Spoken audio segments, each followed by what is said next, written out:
ভোটের বাকি আর মাত্র একদিন পরে অনুষ্ঠিত যাচ্ছে ত্রয়োদশ জাতীয় সংসদ নির্বাচন। দর্শক, এই মুহূর্তে আমরা অবস্থান করছি রাজধানী কমলাপুর রেল স্টেশনে। ভোটের ছুটিতে উৎসব মুখর পরিবেশে যাত্রা করছেন ভোটাররা। জেনে নেওয়া যাক তারা কি ভাবছেন এই যাত্রা নিয়ে। বাড়িতে যাচ্ছি। কেন যাচ্ছেন? আসলে ভোটের মৌসুম, ছুটি পেলাম, তাই আগে ভাগেই হলো চলে যাচ্ছি। আমি মূলত হলো রাজশাহী 2-এর ভোটার, তো ভাবলাম যে ভোটটা দিয়েই ফেলি যেহেতু সুযোগ পেয়েছি। এই জন্য এখন এই অবস্থা, এসে দেখি যে এই অবস্থা, অনেক মানুষ যাচ্ছে আর কি, আমার মতো অনেকেই আছে। এখন ইন্টারিম সরকার যেমনটি বলছিল যে এবারে ভোটটা উৎসব মুখর পরিবেশে করবে, কি দেখে কি মনে হচ্ছে? আমি তো আসলে ঢাকায় থাকি, ঢাকায় দেখলাম, আমি ঢাকা 9-এ থাকি, তো ঢাকা 9-এ তো দেখলাম বেশ উৎসবমুখর পরিবেশ। প্রত্যেকটা দলই, প্রত্যেকটা প্রার্থী সবাই যার যার মতো প্রচারণা চালাচ্ছে। আমারও মনে হচ্ছে ইন্টারিম সরকার যেটা বলছে যে উৎসবমুখর পরিবেশে, তো উৎসবমুখর পরিবেশেই ভোট হবে। যাত্রীদের দেখে কি মনে হচ্ছে? আসলে বোঝাই যাচ্ছে যে আমিও যেমন ভোট দিতে যাচ্ছি, এখানে মনে হয় বেশিরভাগ যাত্রী হলো ভোট দিতে যাচ্ছে আর কি। ভোট দেওয়ার জন্য সবাই দেশে যাচ্ছি, আমরা তো দেশের নাগরিক নাকি, এত কষ্ট করে ভোটার হয়েছি, ভোট না দিতে পারলে এটা কেমন দেখা যায় না, সেই জন্য সবাই দেশে যাচ্ছি ভোট দেওয়ার আগ্রহ নিয়ে।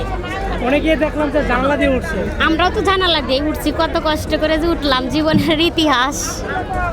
আচ্ছা, আপনারা কতদিন করে ভোট দিবেন? আমি তো ভোটার হওয়ার পরে ভোট দিছি না, এই এত ভোটার হওয়ার পরে এইবার প্রথম আমার ভোট, সেই জন্যই বাড়িতে যাচ্ছি আর কি। এবারে ভোটটা কেমন হবে বলে আশা করেন? আশা করি ভালোই হবে এবার। এর আগে কি আপনারা ভোট দেওয়ার জন্য কখনো ছুটি পাইছিলেন? না, নির্বাচন তো হয়ই নাই, ছুটি দিব কেমন, এইবার প্রথম ছুটি দিছে, সেই জন্য যাচ্ছি আর কি। পাঞ্জাবের জগতে একটি বিশ্বস্ত নাম, শাবাব এথনিক ওয়্যার। আমি যাব জামালপুর। জামালপুর যাচ্ছেন তো ভোট দেওয়ার জন্য নিশ্চয়ই যাচ্ছেন? হ্যাঁ, অবশ্যই ভোট দিতে যাব। তো অনেকেই তো দেখলাম যে জানলা দিয়ে উঠতেছে, এটা কীভাবে দেখেন?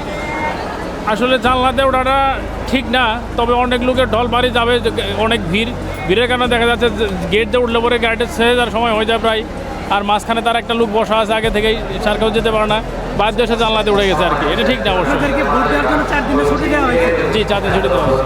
এটা কীভাবে দেখেন? হ্যাঁ, এটা সরকারের ভালোর দিক। এরকম ছুটি আগে কখনো পাইনি আমরা, এবারে প্রথম পাইছি, খুব ভালো লাগছে আর কি। বাসে জায়গা হয় নাই, পরে জৈনা বাজার থেকে জয়দেবপুর আসছি, জয়দেবপুরও গাড়ি পাই নাই, উঠতে পারি নাই, পরে আবার জয়দেবপুর থেকে এই যে এই গাড়িতে উঠে আমি আবার আমার দেশের বাড়িতে যাব মনপুরে। গ্রামে ভোটের আবেশ কেমন? খুব ভালো। খুব ভালো? জি। এখানে যারা প্রার্থীরা আছে, জি, তাদের ইশতেহার শুনছেন? খুব সুন্দর, ভালো। ভালো? জি। এখানে ধরেন যে কেউ তো ট্রেনে জানালা দিয়ে উঠতেছে, কষ্ট করে, কেউ ছাদে উঠতেছে। জি জি। এই জিনিসটা কিভাবে দেখেন? এই জিনিসটা ভালো চোখে দেখি না, কারণ যে আনন্দ আবার খারাপও লাগতেছে, অনেক কষ্ট, বাচ্চাদের অনেক কষ্ট হয়ে যাইতে, আমাদেরও। দীর্ঘ 17 বছর পরে একটা সুন্দর সুশৃঙ্খল নির্বাচন হতে যাচ্ছে। মানুষ সবাই ঈদের মতো করে বাড়ি যাচ্ছে, সেই কারণে আমরাও যাচ্ছি। যেহেতু ভোট নাগরিক অধিকার, সেই জায়গা থেকে ভোট দেওয়ার জন্য এত কষ্ট করে যাওয়া আর কি। আন্তনগর ট্রেনের টিকিট না পাওয়ার পরেও লোকাল ট্রেনের টিকিট কষ্ট করে যুদ্ধ করে টিকিট কেটে বাড়ি যাচ্ছি, শুধুমাত্র নিজের ভোটটা দেওয়ার জন্য আর কি। অনেকেই দেখলাম যে জানলা দিয়ে উঠতেছে, হ্যাঁ ছাদে উঠতেছে। হ্যাঁ হ্যাঁ, মানে এখন মানুষের মধ্যে একটা উৎসব মুখর অবস্থা তৈরি হয়ে গিয়েছে, মনে হচ্ছে ঈদে সবাই বাড়ি যাচ্ছে। যেহেতু অনেক দিন পরে একটা সুষ্ঠু নির্বাচন হতে যাচ্ছে, সেই চিন্তা করেই আমার মনে হয় যে মানুষের ভিতরে একটা ঈদের আনন্দ উচ্ছ্বসিত হচ্ছে। ভোট দেওয়ার জন্য যেতেছি।